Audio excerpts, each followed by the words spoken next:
Dilanjutkan pada pembelajaran agama Katolik kelas 4.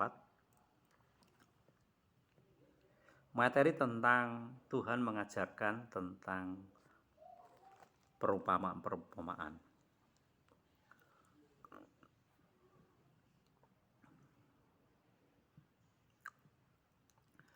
Matius 13 ayat 1 sampai 13. Perumpamaan tentang seorang penabur. Pada hari itu keluarlah Yesus dari rumah itu dan duduk di tepi danau. Maka datanglah orang banyak berbondong-bondong lalu mengurumuni dia, sehingga ia naik ke perahu dan duduk di situ. Sedangkan orang banyak semuanya berdiri di pantai. Dan ia mengucapkan banyak hal dalam perumpamaan kepada mereka. Katanya, adalah seorang penabur keluar untuk menabur. Pada waktu ia menabur, sebagian benih itu jatuh di pinggir jalan. Lalu datanglah burung dan memakannya sampai habis. Sebagian jatuh di tanah yang berbatu-batu, yang tidak banyak tanahnya, lalu benih itu pun segera tumbuh, karena tanahnya tipis.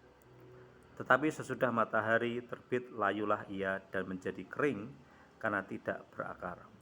Sebagian lagi jatuh di tengah semak duri, lalu makin besarlah semak itu dan menghimpitnya, sampai mati, dan sebagian jatuh di tanah yang baik, lalu berbuah. Ada yang 100 kali lipat, ada yang 60 kali lipat, ada yang 30 kali lipat. Siapa bertelinga, hendaklah ia mendengar. Maka datanglah murid-muridnya dan bertanya kepadanya, mengapa engkau berkata kepada mereka dalam perumpamaan? Jawab Yesus, kepadamu diberi karunia untuk mengetahui rahasia kerajaan sorga. Tetapi kepada mereka tidak, karena siapa yang mempunyai kepadanya akan diberi, sehingga ia berkelimpahan. Tetapi siapa yang tidak mempunyai, apapun juga yang ada padanya akan diambil daripadanya. Itulah sebabnya aku berkata-kata dalam perumpamaan kepada mereka, karena sekalipun melihat, mereka tidak melihat, dan sekalipun mendengar, mereka tidak mendengar dan tidak mengerti. Perumpamaan tentang gandum dan ilalang. Matius 13 ayat 24 sampai 30.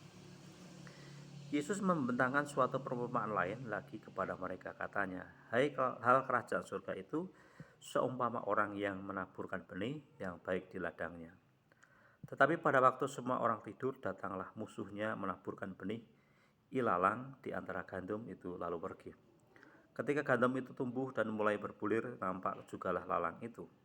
Maka datanglah hamba-hamba Tuhan ladang itu kepadanya dan berkata, Tuhan, bukankah benih baik yang Tuhan taburkan di padang Tuhan?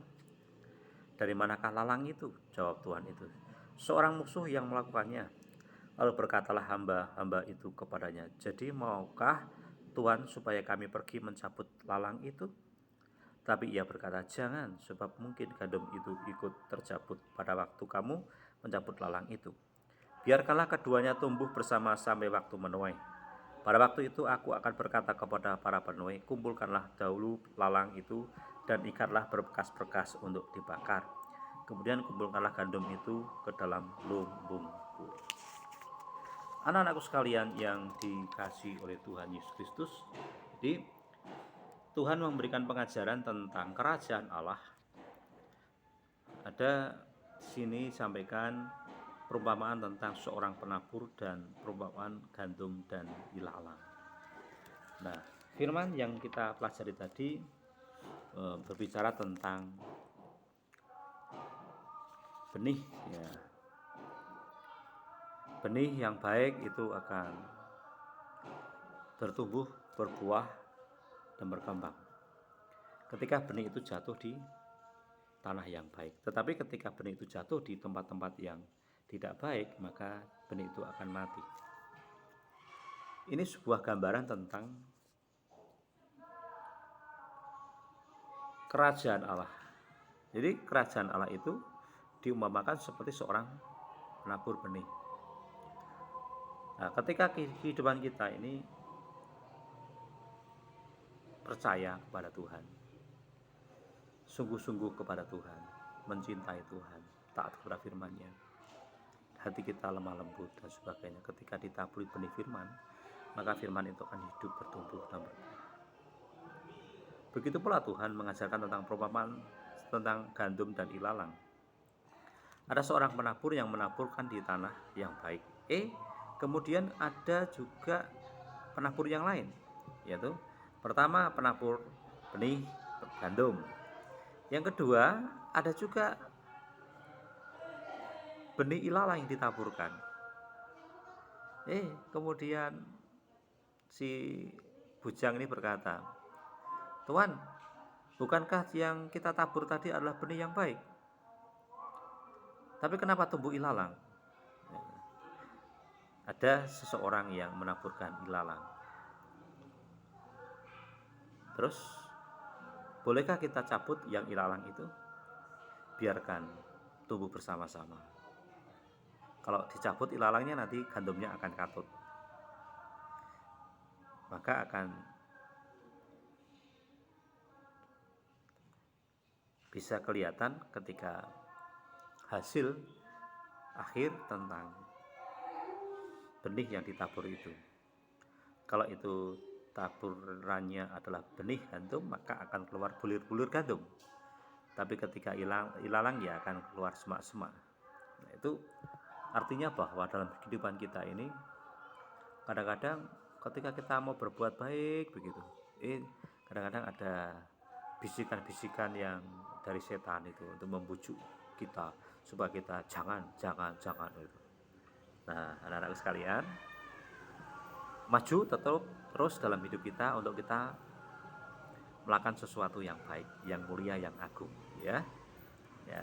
Jangan gampang tergoda oleh orang lain. Jangan gampang tergoda oleh bujukan-bujukan dari setan, tapi kita lakukan apa yang menjadi perkataan firman Tuhan, ya. Gitu anak-anak sekalian diberkati Tuhan. Tuhan memberkati kita, ya. Oke, ada tugas dari Pak Guru, ya. Yang pertama, ya, catat. Siapa yang dimaksud penabur pada perumpamaan yang pertama, Matius 13 ayat 1 sampai 13. 2. Apa yang dimaksud dengan benih? 3. Di tempat mana sajakah benih yang ditaburkan itu jatuh? 4. Mengapa benih yang jatuh di tanah yang subur dapat berbuah berlipat ganda? 5. Apa yang hendak digambarkan dengan tanah yang subur? Ya, oke. Kerjakan dan Tuhan memberkati. Shalom. Yuk kita berdoa. Terima kasih Tuhan atas berkat-Mu. Engkau telah mengajar kami kembali pada pembelajaran agama Katolik kelas 4. Tuhan tolong dan Tuhan sertai. Terima kasih Bapa, kami menyerahkan kegiatan selanjutnya. Tuhan menolong memberkati. Haleluya, puji Tuhan.